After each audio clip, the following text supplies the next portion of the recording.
Here are the notes for angle measure, degrees and radians. So there's actually two ways you can measure the size of the angle. Degrees is the one we've been using up until this point. So right angles, 90 degrees, 30-degree angles, things like that. But radians is actually a second way you can measure angles, and it more relates to the circumference of the circle, pi, and things like that. So first here we got the definition of a radian. So an angle measure of 1 radian draws an arc on the circle that has the same length as a circle's radius. So if you look at the figure here, this arc on the edge has length 1. The circle here also has a radius of 1. So this angle in the middle is 1 radian. 1 radian is about 57-ish degrees, if you remember right. Do a quick calculation here and check. Yeah, so if you want to think about in terms of scale, 1 radian is about 57 degrees. So because of that, there's not an even number of radians in a full circle because 360 can't be divided evenly by 57, but it more relates to going all the way around. So down here, we have the conversion. So 360 degrees is 2 pi radians. Going all the way around is 2 pi. So 180 degrees over here would be pi, things like that. Down here, we have our conversion factors, how to convert from one to the other. So if I want an angle, remember theta is my symbol for angle, in radians, and I have the angle in degrees, I multiply by pi and divide by 180. Now, usually radian measures are given in units of pi, so pi over 2, pi over 3. We won't work out the decimal values for these.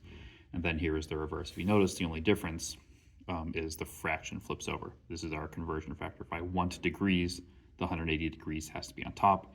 If I want radian, the pi radian has to be on top.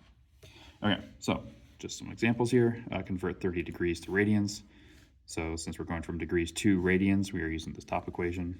So we take our value in degrees, multiply by pi over 180. So that would be 30 pi over 180, and then we reduce our fraction. So 30 over 180 is 1/6. So that would be pi over 6 radian. So for 75 degrees,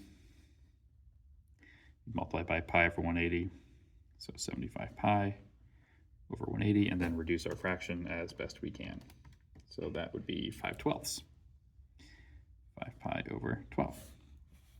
Last one, so 135 degrees, so multiply by pi over 180, so 135 pi over 180. So this would be 135 is, I thought I knew that one in my head, 3/4. So 3 pi over 4. And those are our radian measures. So the other examples go the other way. So convert back from radians to degrees. So our fraction is just going to flip over. So pi radians, we multiply by 180 over pi.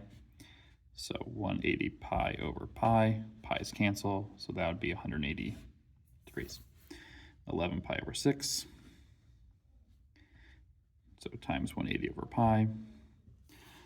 So let's see here, 11 times 180, so that's 1980 pi on top. On bottom we have 6 pi, so the pi's cancel again. So I just need to do 1980 divided by 6, so that would be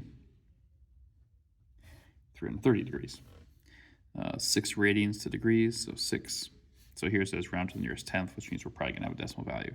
So 6 times 180 over pi. So 6 times 180 is 1080. Now this case, so the reason we got nice numbers here is that our pi is canceled. Down here, there's no pi in the numerator to cancel with the pi in the denominator. So when I go to do my division, it's not going to work out nicely because I'm just going to have that pi, which is that irrational number, floating around.